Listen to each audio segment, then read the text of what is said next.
Oh my gosh. I've been running like crazy. We had 2 big parties yesterday. Oh my God, we went to family things. It was great. Small groups, safe. Anyway, stayed up really late. So I had a really good request from my friend Michael. Well, I consider us all friends if we play guitar and talk about guitars together. Right, Drake? So Drake has seen many guitar students come and go, and he'd like to tell you what he thinks you need to know to really play the thing, to get started, and then maybe to move on to an intermediate level was more of Michael's question. All right, Drake just told me something. He said that to be intermediate level, well, you could make a little checklist of things like can you tune by ear? Tuning's always a concern. You know, we've kind of gotten away from tuning by ear where you listen. We use digital tuners and analog tuners now and apps for your phone. That's all cool. Maybe your ears should be coming along with your dexterity. So I think it's a combination of hearing it and being able to find the notes and adjust your, guitar so it sounds in tune. And I do that with chords.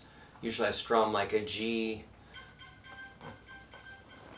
D, A, E, any simple chord, and make sure they sound perfect. And I grew up matching pitch to like a piano or a pitch pipe or one of those little tuning forks, or just off of records, mainly off of records and tapes.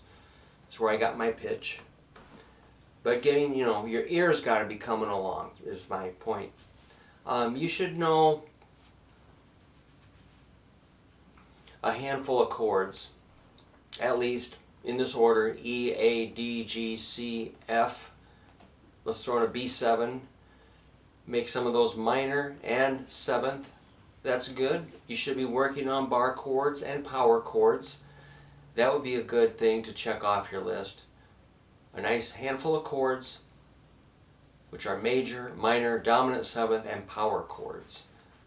Let's throw in minor 7 for intermediate level, and working on all those in bar chords in all 12 keys.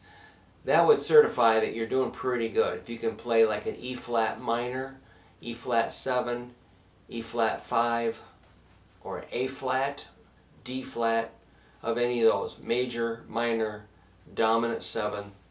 We can add minor 7 and power chord. So if you've got a handful of chords at your fingertips, that's pretty good indication that you're moving in the right direction. A little bit of scale work is good, but minimal of C major scale, G major scale. Throw in a few more. You pick a blues scale. I like the E blues, A blues. Throw in a handful of minor pentatonic scales. Pick, 4 or 5 keys, I don't care, 3 or 4. Be hitting your scales, and then you've got to have a collection of riffs happening. Like if you're into Led Zeppelin, you should know, maybe a little bit of Black Dog or rock and roll, or any of a handful of Led Zeppelin maneuvers, or AC/DC, or Kiss, or Elvis, or Beatles. Like Day Tripper, Satisfaction, a couple Stones songs. Knowing a few songs, and you can play them in time. If you have to stop and change chords, there's a space between your chords. That'd be a big indication of how you're doing. If you're able to play the song in time with a record that's a medium tempo or slow tempo, and not, be left in the dust.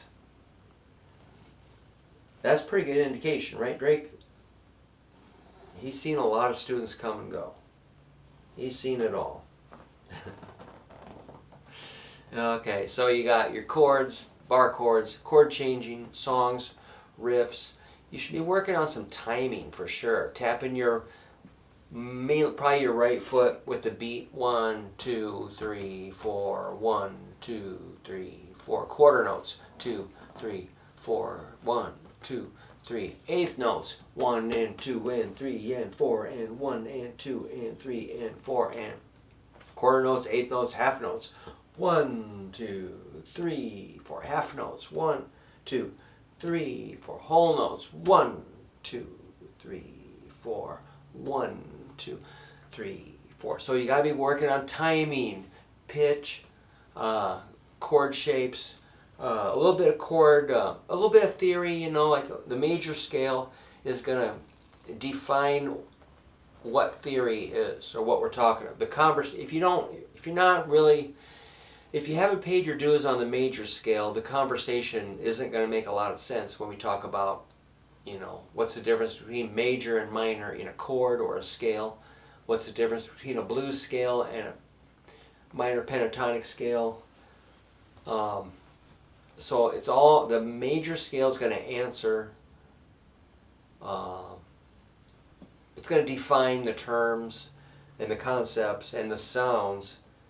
So the major scale is kind of boring because it's do, re, mi, fa, sol, la, ti, do. It's like, come on, give me a break. You know, joy to the world. That's a major scale. Just going da da da da da da dum dum, and you just gotta know that on your neck. In at least a few keys, C, G, D, A, E, whatever. Get into some sharps and flats. If you can follow along with everything I'm saying, you are definitely at the intermediate level. You know, you're probably lacking in a few little spaces. You got some gaps. I've got gaps where, you know, I practice all day, every day, working on guitar and teaching and analyzing, playing songs, writing out songs. But I still have these gaps, you know. I don't understand the forms of jazz music and how to improvise over jazz. But I did actually work out for 6 hours on Friday. I don't really know what a bossa nova beat or a rumba beat is. There's so many things I don't know. Or like a big long classical